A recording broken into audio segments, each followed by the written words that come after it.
नमस्कार, NDTV India देख रहे हैं आप। मैं हूं आपके साथ अंजीत और वक्त हो गया है सिटी सेंटर का। सबसे पहले बात कॉमेडियन कुणाल कामरा की, क्योंकि एकनाथ शिंदे पर टिप्पणी करने के बाद वो विवादों में फंस गए, जिसके बाद मुंबई पुलिस ने उन्हें समन जारी किया था। खार पुलिस से कुणाल कामरा ने 1 हफ्ते का समय मांगा है अपना बयान दर्ज करवाने के लिए। देखिए रिपोर्ट। मंगलवार को भी बीएमसी अधिकारियों ने खार के उस हैबिटेट स्टूडियो में कार्रवाई जारी रखी जहां कुणाल कामरा ने बिना नाम लिए महाराष्ट्र के उप मुख्यमंत्री पर टिप्पणी की थी। इस मामले में दर्ज एफआईआर के बाद मंगलवार को ही कुणाल को अपना बयान दर्ज करना था, लेकिन उन्होंने खार पुलिस से 1 हफ्ते का समय मांगा है। इसके अलावा सूत्रों के मुताबिक कुणाल कामरा ने अपने करीबी लोगों को बताया है कि उन्हें शिवसेना शिंदे गुट की ओर से फोन आ रहे हैं, जान से मारने की धमकी दी जा रही है। धमकी देने वालों में लेकिन बीजेपी के लोग शामिल नहीं हैं।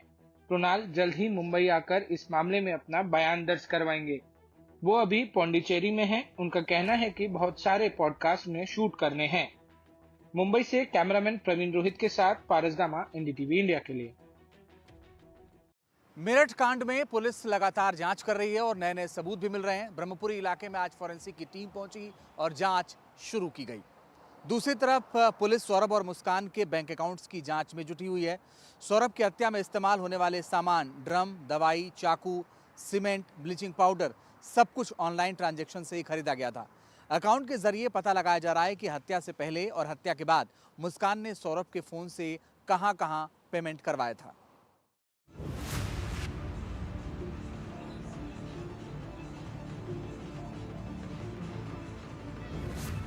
हत्या के बाद नाच, ऐसे तो प्रेत नाचते हैं। 3 मार्च को सौरभ का कत्ल करने के बाद मुस्कान और साहिल हिमाचल के कसौल चले गए और वहां उन्होंने होली मनाई। दरअसल इस पूरे मामले का त्रासद पक्ष पति पत्नी और प्रेमिका के त्रिकोण का ही नहीं है। इस बात का है कि कैसे ये पूरा खेल एक दूसरे को छलने, बड़ी क्रूरता से एक दूसरे का इस्तेमाल करने और अपने जुर्म ढकने की अमानवीय कोशिश के खेल के तौर पर सामने आया है। रोज इनके नए वीडियो आ रहे हैं और नए खुलासे हो रहे हैं। ताजा खुलासा यह है कि पुलिस अब सौरभ और मुस्कान के बैंक खातों की जांच कर रही है। मेरठ पुलिस दोनों के बैंक अकाउंट देख रही है। सौरभ के फोन से भी पता लगा रही है कि कब किसे पेमेंट किया गया। हत्या से पहले और हत्या के बाद पेमेंट को लेकर जांच हो रही है। सौरभ की हत्या में इस्तेमाल होने वाले सामान, ड्रम, दवाई, चाकू, सीमेंट, ब्लीचिंग पाउडर और सब कुछ ऑनलाइन ट्रांजैक्शन से ही खरीदा गया था।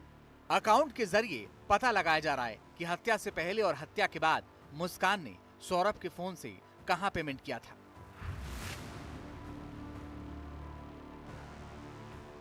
सौरभ हत्याकांड में यूं तो पुलिस के पास बहुत सारे सबूत हैं, लेकिन मनी ट्रेल के तकनीकी सबूत केस में काफी अहम होंगे, जिससे पुलिस मजबूती से अपना पक्ष कोर्ट में रख पाएगी।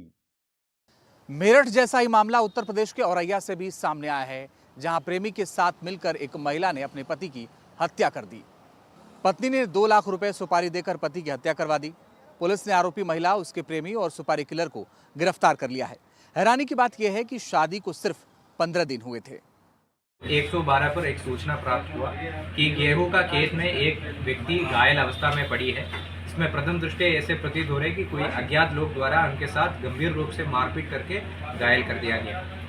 सूचना मिलने पर 112 का पुलिस तुरंत मौके पर पहुंचा। प्रस्तुत व्यक्ति को 3 दिन बाद उनका इलाज के दौरान उनका मृत्यु भी हो जाता है और इलाज के दौरान ये भी पता चलता है कि उनको किसी ने गोली भी मारा है। 44/25 में अब पुलिस द्वारा 3 अभियुक्त को गिरफ्तार किया गया है। पुलिस द्वारा आवश्यक विधिक कार्रवाई किया जा रहा है। इस घटना में और भी शामिल लोगों के लिए पुलिस लगातार ढूंढ रहे हैं, उनको भी जल्दी गिरफ्तार किया जाएंगे और आवश्यक विधिक कार्रवाई पुलिस द्वारा किया जा रहा है।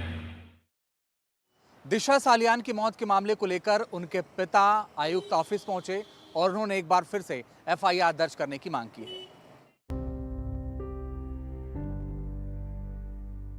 दिशा सालियान की मौत का मामला लगातार चर्चा में है। दिशा के पिता सतीश सालियान अपनी बेटी के लिए इंसाफ की मांग कर रहे हैं। उनका आरोप है कि उनकी बेटी की हत्या की गई। वैसे मुंबई पुलिस इस मामले में पहले की क्लोजर रिपोर्ट फाइल कर चुकी है, जिसकी जांच में बताया गया था कि ये मामला हत्या का नहीं बल्कि आत्महत्या का था। कुछ ही दिन पहले दिशा के पिता ने बॉम्बे हाई कोर्ट में एक रिट याचिका दायर की थी, जिसमें आरोप लगाया था कि यह हादसा नहीं बल्कि हत्या थी और सियासी हत्या थी, जिसमें तब के मुख्यमंत्री उद्धव ठाकरे, उनके बेटे आदित्य ठाकरे और तब के कमिश्नर परमबीर सिंह की भूमिका भी थी। आज सतीश सालियान मुंबई पुलिस के ज्वाइंट कमिश्नर क्राइम से मिले और इस मामले में एफआईआर दर्ज करके दोबारा जांच की मांग के अलावा उद्धव ठाकरे, आदित्य ठाकरे, परमबीर सिंह, सूरज पंचोली, दीनो मोरिया समेत कई लोगों के खिलाफ मामला दर्ज करने की मांग की है। परमवीर सिंह ये कॉन्स्पिरेसी में कवर अप के मेन मास्टरमाइंड में से एक थे। उन्होंने जिस समय ये आदित्य ठाकरे का नाम आया तो कवर अप के लिए उन्होंने प्रेस कॉन्फ्रेंस लिया और ये स्टोरी बताया कि सीसीटीवी हमने चेक कर लिया है, वहां पर आपके पास, सबके पास अवेलेबल है उनकी प्रेस कॉन्फ्रेंस, वहां पर कोई भी राजनेता आया नहीं था फ्लैट पे और मोबाइल टावर लोकेशन से लेकर आई विटनेस के टेस्टिमोनी तक ये सब परमवीर सिंह को झूठा साबित करते हैं। ये मैटर में आदित्य ठाकरे ने जो गुनाह किए उस गुनाह को कवर अप करने के लिए उद्धव ठाकरे ने अपने सीएम की पोस्ट का पूरा दुरुपयोग किया। उनके गैंग के ही ये सचिन वाजे थे। ये आरोप भी लगाया गया है कि मुंबई के पूर्व पुलिस आयुक्त परमबीर सिंह ने मुख्य आरोपियों को बचाने के लिए सबूतों के साथ छेड़छाड़ की थी। मुंबई से प्रवीण रोहित के साथ पारस दामा की रिपोर्ट, एनडीटीवी इंडिया। सोना तस्करी के मामले में गिरफ्तार अभिनेत्री रान्या राव की जमानत पर फैसला गुरुवार को होगा। हालांकि डीआरआई ने जमानत का विरोध किया और ये कहा है कि चार्जशीट फाइल होने तक जमानत न दी जाए। देखिए रिपोर्ट।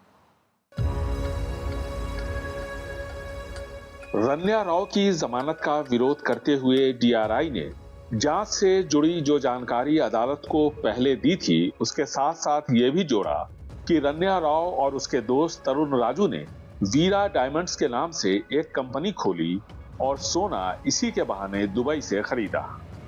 भुगतान हवाला के जरिए किया गया। जांच जारी है, इसलिए चार्जशीट दाखिल होने तक रान्या राव को जमानत न दी जाए।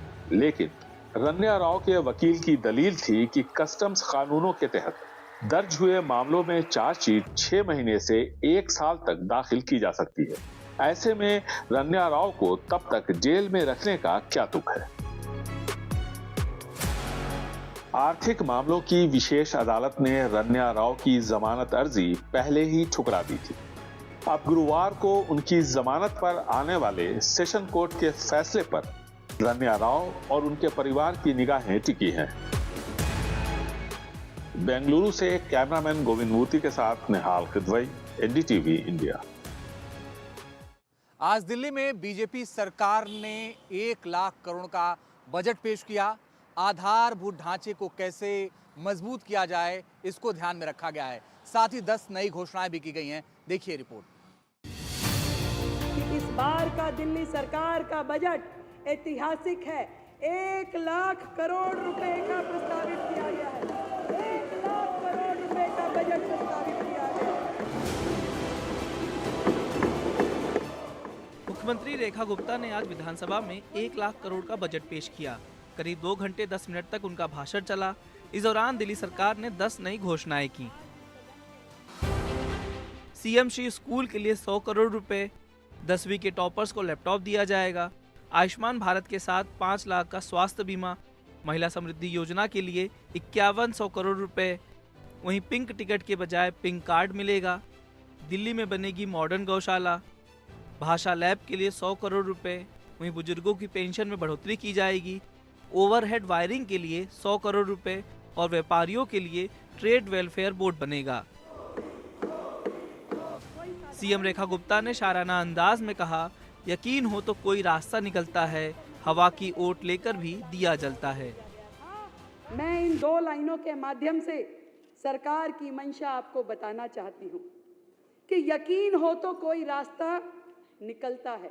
यकीन हो तो कोई रास्ता निकलता है, हवा की ओट लेकर भी दिया जलता है। दिल्ली की बीजेपी सरकार के बजट को विपक्षी आम आदमी पार्टी ने हवाई बजट करार दिया। साथ ही सवाल उठाया कि 1 लाख करोड़ रुपए कहां से आएंगे। अगर सरकार के पास वास्तव में 1 लाख करोड़ रुपए का रेवेन्यू आ रहा होता तो इकोनॉमिक सर्वे सदन पटल पर होता, लेकिन नहीं रखा। इसलिए नहीं रखा क्योंकि इनके हवाई बजट में से इकोनॉमिक सर्वे के डेटा के आधार पर हवा निकल जाती।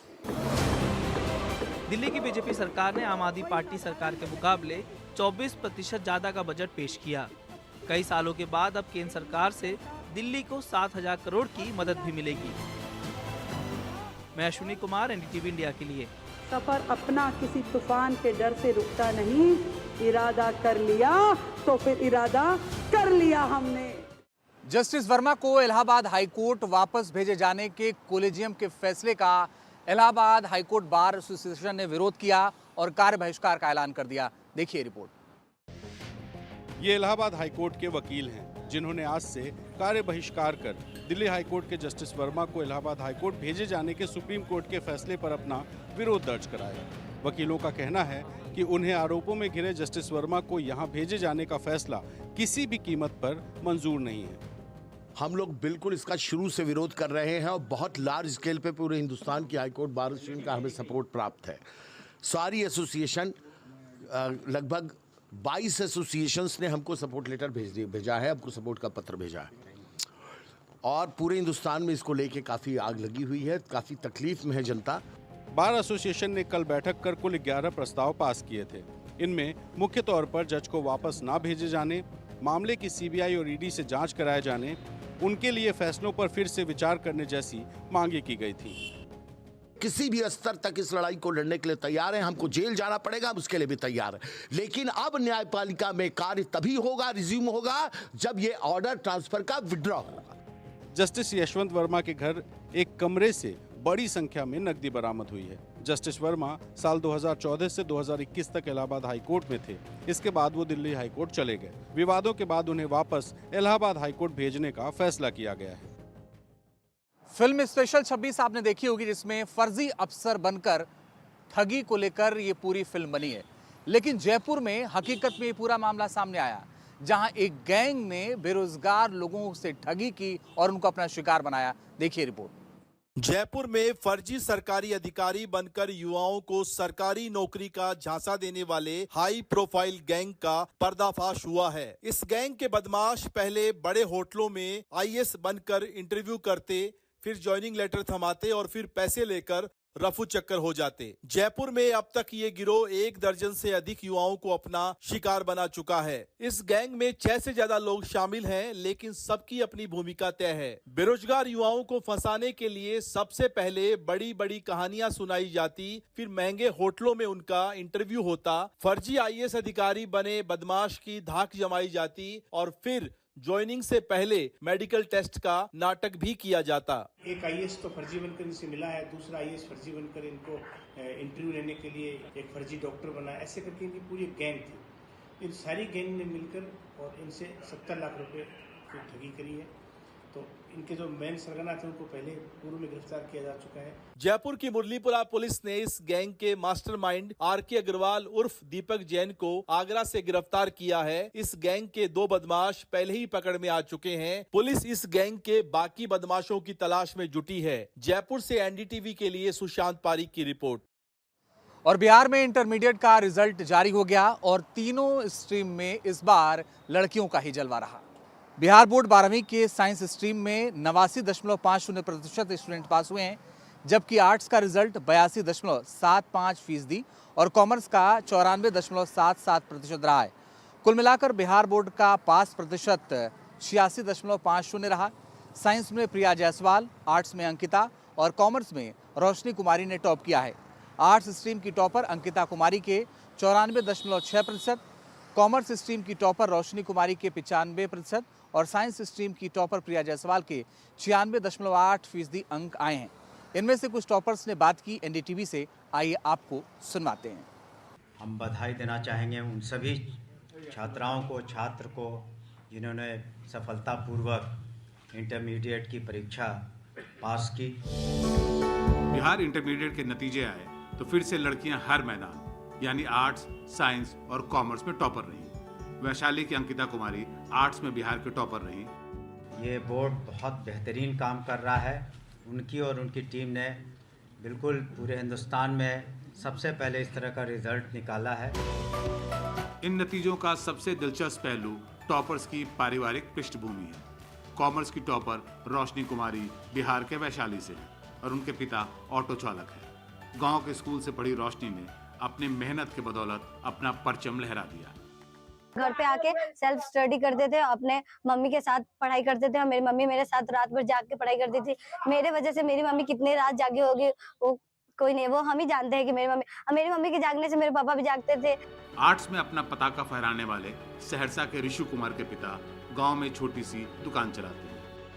मैंने घर पे ही ये स्टडी किया पूरा 12th एंड देन क्लासेस करता था, जब खाना पीना वगैरह बेसिक एक्टिविटीज, एंड जितना टाइम होता था मेरे पास कोई वर्क नहीं होता था तो बस स्टडी करता था। कोई किसान की बेटी तो कोई ऑटो चालक की बेटी, कोई मजदूर का बेटा, कोई किराने के दुकानदार का। इनकी पारिवारिक स्थिति ने इनके पढ़ाई में अड़चन तो जरूर डाली, पर इनकी हिम्मत नहीं तोड़ सकी। इन्होंने साबित कर दिया कि जिंदगी में अगर कुछ करना है तो मेहनत ही काम आती है।